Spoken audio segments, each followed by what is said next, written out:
Welcome people, we end up back here again with another video. In today's video, things are going to work a little bit differently than usual, right?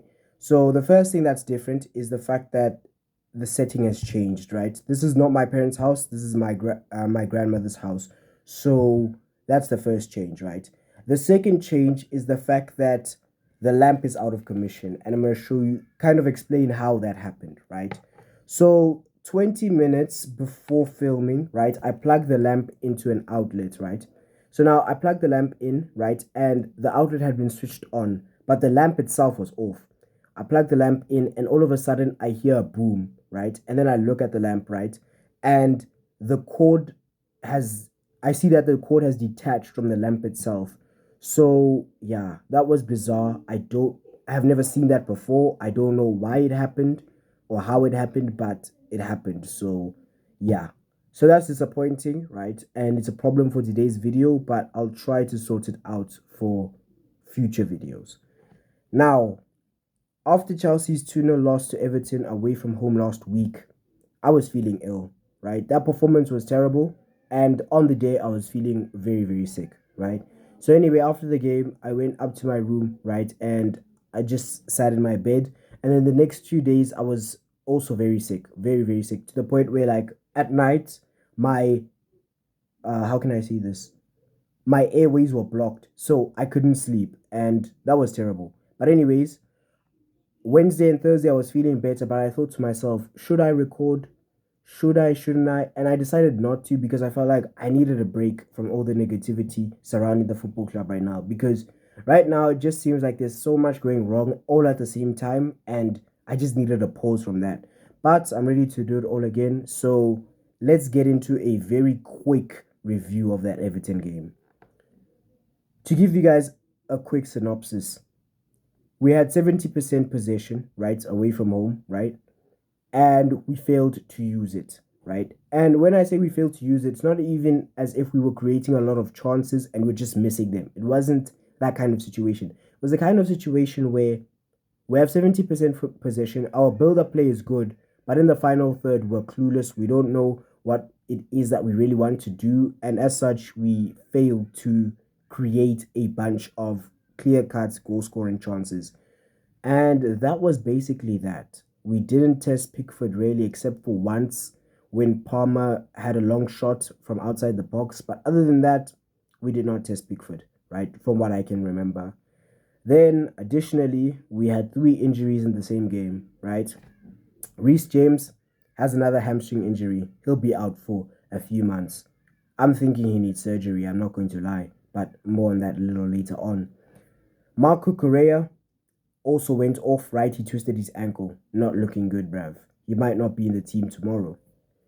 Sanchez, he had a knee problem against Manchester United, right? And he tried to kind of shake it off and continue playing, right? But in the Everton game, it seems as though the knee issue resurfaced, and that meant that he had to be substituted, right, for Petrovic late in the game. And additionally, right, in terms of how we conceded the goals, it was poor play, really, because Badeshil lost his man. Levi Colwell was not covering effectively enough. When you look at how the goal transpired, you could say Conor Gallagher could foul Dwight McNeil so he doesn't get into our half in the first place, right? Just take a yellow for the team. You understand what I'm saying? So there were quite a few things where you look at how we defended that, and it was just poor. And it's the same old stuff, right? Not tracking your man, right? Not putting enough pressure on the ball when an opponent has it. Those kind of things that really shot us in the foot. And then the second goal it came from a corner. So the corner comes in, Petrovic spills it, and it lands at the feet of an Everton substitute. I think his name was Dobbin, and he strikes the ball and he scores, and it's 2-0. And at that point, the game was done anyway. So that just confirmed Everton's victory. Now, what I want to speak about today is two themes. Match preview for Sheffield, yes, but also before that, I want to speak about the topic of us being in a relegation battle. Are Chelsea Football Club in a relegation battle? In my opinion, potentially we are, because there are some stats from the 2023 calendar year regarding Chelsea Football Club, and it is rather embarrassing, and it is rather, how can I say this?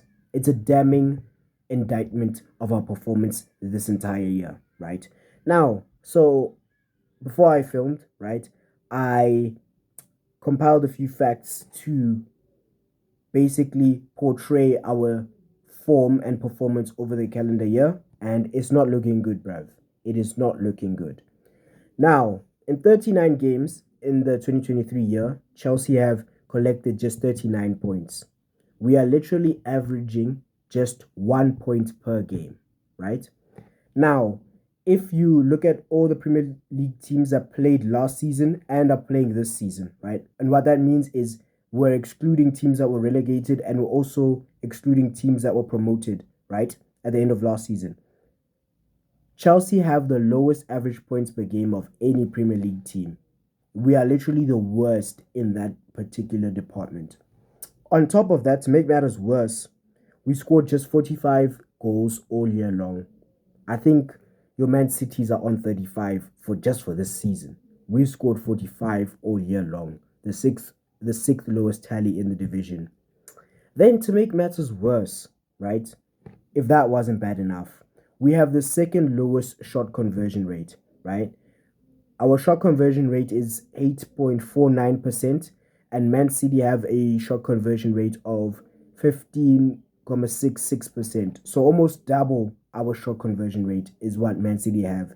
And it's not surprising really. Given the lack of experience up front, it's not surprising, but it is very disappointing.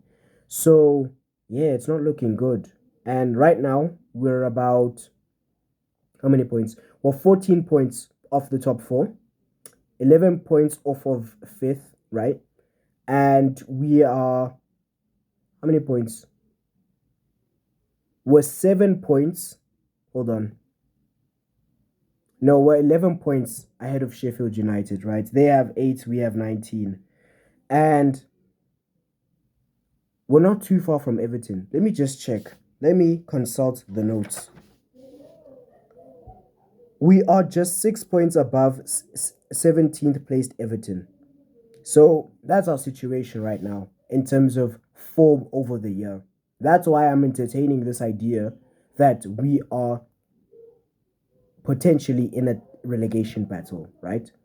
Now, to make matters worse, Reece is out for months. Like I said, Robert Sanchez is out for tomorrow. Marco Correa is out for tomorrow. Robert Sanchez is very shaky, right? But to be honest, he played well against Everton. In my personal opinion, he played well against Everton. So the fact that he's out now and Petrovic is going to make his debut and he's going to have to play a few games here and there when he hasn't played all season, that makes me worry. With Reece, club captain, is out, we didn't have much leadership before. We have even less now. Then, on top of that, Correa is a player who's been transformed by Pochettino, right? He has become much, much better than he was last season, right? Obviously, that's probably not just down to Pochettino, right? He's also been working hard, but that's something that's really good to see. And a player who's been good for us is now out for a while. So who plays at left back? Levi Colwill. Again, we've tried this experiment before. It's not looking good. Who plays right back? We'll see about that one. You understand what I'm saying? So there are issues. Issues on top of issues on top of issues. Mauricio Pochettino in his post-match press conference after Everton said that our reality is now that we are mid-table, and when the January transfer window opens, we will see what we can do. We've already spent $1 billion since Bowley has come in, and we still don't have enough in terms of the squad. That's crazy, bro. That's crazy. So now, if we want to spend more, surely we have to sell some players, to balance the financial fair play rules. And one of the players that's being talked about in terms of potentially selling him is Conor Gallagher. In my opinion, our best player this entire season. That is crazy. That is crazy. So the problems run deep at Chelsea right now, which is why I'm entertaining the idea of a relegation battle. But I'll say this. A relegation battle will only be, us being in a relegation battle will only be confirmed if we don't win tomorrow. if we do not win tomorrow, because Sheffield United have done better in their last two games than what they've been doing all season. However, they are still the team at the bottom of the table with only 8 points after 16 games. So they average half a point a game, right? Then on top of that, they have a goal difference of minus 29. They have scored only 12, less than half of our goals. We have 26. And they have conceded 41, 15 more than us. So when I'm looking at that kind of form and how bad it is, yes, they've improved since Chris Wilder has replaced Paul Hickingbottom at Sheffield United. Yes, they have improved in their last two games. But if we don't beat them, then I think at that point we're potentially in a relegation battle. I think we just might be. Maybe I'm exaggerating. But if you can't beat a team with such form, it's looking mad for you. It's looking dangerous for you, and you need to be careful. So let's see what happens tomorrow, right? I will only go further into the idea that we're in a relegation battle if we do not win, right? But speaking of winning tomorrow, right? We're playing at home, but we need to ask ourselves who's available, who's not available, right? Now, the injury list consists of the usual suspects, really. Chalobah, Chilwell, Fofana, Chukwuemeka, Reece James now, Robert Sanchez now, Marco Correa, and I think that's about it. Is that it? Romeo Lavia, I don't think he will make it right into the matchday squad. So I think we can still consider him still on the injury list. He's had partial team training, but he's not back in full team training. So I think he'll still be on the injury list, right, as things stand. However, we have some good news. Nkunku will be in the matchday squad tomorrow, right? Who else will be in there? Noni Madueke, he is progressing, right, in his reconditioning phase of his rehabilitation. So maybe he could be part of the matchday squad. We will have to wait and see. And as for Malo Gusto, he's back in full team training, and that makes me very, very happy. So I'm thinking that he will play tomorrow, right? Now, in terms of the lineup, who should play, who shouldn't play, right? Who should start, who shouldn't start. In goal, with Sanchez out, we have no choice but to turn to Petrovic, and this is his chance. This is his chance to show us what he can do, right? He did well in the MLS, right? He was very highly rated there, but this is the big boy league. Let's see what you've got, Petrovic. You've been sitting on the bench all season, literally all season you've been sitting on the bench. You finally get your chance, show us what you've got. I'm just looking for a solid performance from him. Even if we were to lose to Sheffield, right? If he performed well, right, and he did his best to prevent that loss, I'm happy with him, right? Cool. Right back, I'll go Malo Gusto, right? Because Reece James is out and I don't want to play Disasi there, right? And yes, it will be Gusto's first game since returning from injury, right?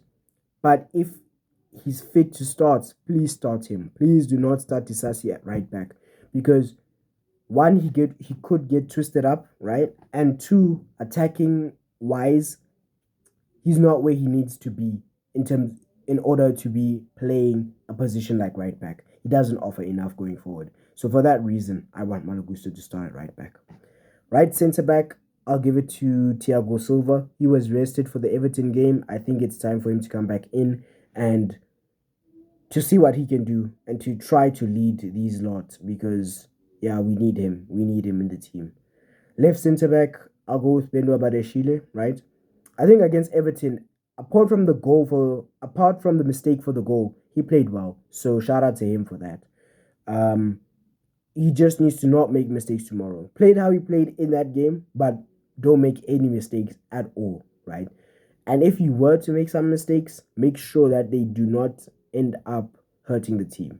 And then from there, we're good, because he's a good, solid centre back, and I like him. So yeah. Okay, I'm getting a call, but I need to just decline for now. Okay, cool. Now, left back, who do we play? Oof, oof, oof. Now, Chilwell is out. Kukurea is out because he twisted his ankle. Matson is not going to play. Realistically, he's not going to play. We're even looking at selling him in January. only had, I think, 190 minutes across the entire season. He's not going to play it realistically at left back. Or if he does play in the game, he won't start. So I'll put Levi Colwell at left back, even though I don't want to. I don't think it will end well for us, but I have no other option. So Levi Colwell goes to left back. Now, in the double pivot, that's an easy one. That's Caicedo, and that is Enzo Fernandez. Those two really need to improve, because this thing of us losing and losing and losing and being 12th in the table with only 19 points at this point of the season is crazy. It is very, very crazy. And when I look at them, they are worth 220 million between the pair of them. I think we need them to do something for us, bro. Whatever they can do for us, they need to be doing that. Caicedo winning the ball back and making sure the opposition don't have time and space on the ball. Enzo playing good passes and creating clear-cut goal-scoring chances for his teammate. That's what I need. And if I'm not getting that, then there's a problem. Because Poch, what are you doing week in, week out in training? What are you guys doing on the training pitch? That is a question that needs to be asked. So I'm hoping for better performances from them, but let's see how they get on. Now, the three players in front of them, in the 10, I would go with Gallagher for intensity, right? Because he's going to press when he needs to press. He'll win the ball back high up the pitch, right? And yes, his tackling technique still needs some work, but his work rate is phenomenal. So for that reason, he starts in the 10. To his right, I would go with Cole Palmer. I'm not going to lie, Cole Palmer has regressed, right? In the last few weeks, right? He started very brightly, in the same way that João Felix did when he came into the club in January, right? Started very brightly, but recently his performance has just gone down and really regressed. So I'm just hoping somehow, some way, that he'll perform better. And yeah, we just really need him to perform better. Because now I'm just thinking, what if he doesn't?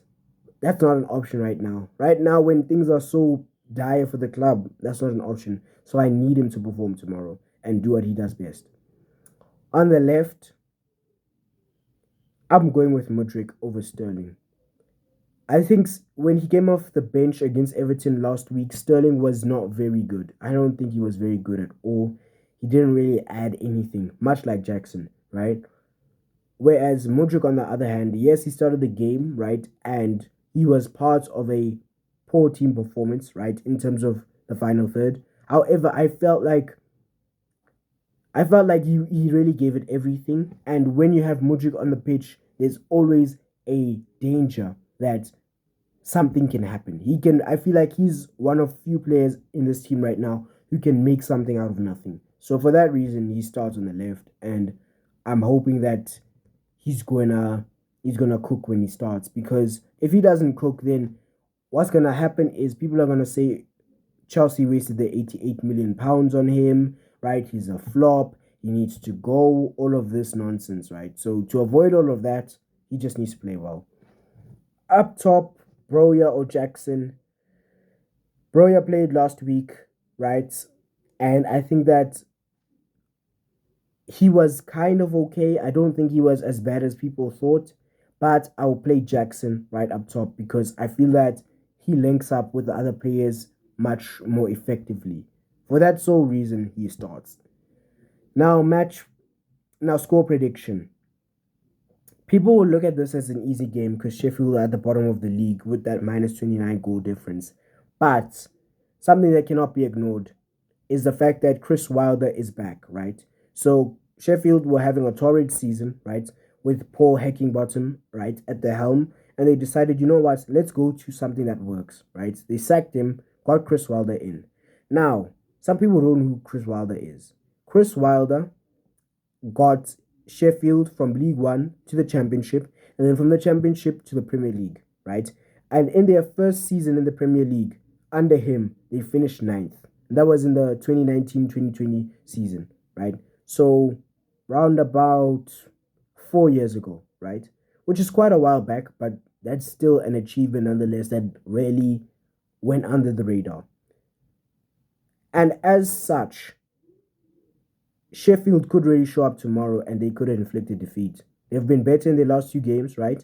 The first of those, they lost to Liverpool 2-0, right? And that was at their home ground. But what I heard about Liverpool's goals is that they were contentious, right? And could have possibly been disallowed. So that's a positive sign for Sheffield. Then on top of that, they beat Brentford 1-0 last week. So from their most recent game, they're coming off a win. For that reason, and for the fact that we have struggled of late, I'm going with a 1-1 draw. That's what I'm going with. I want to see a win, but I'm going with a draw.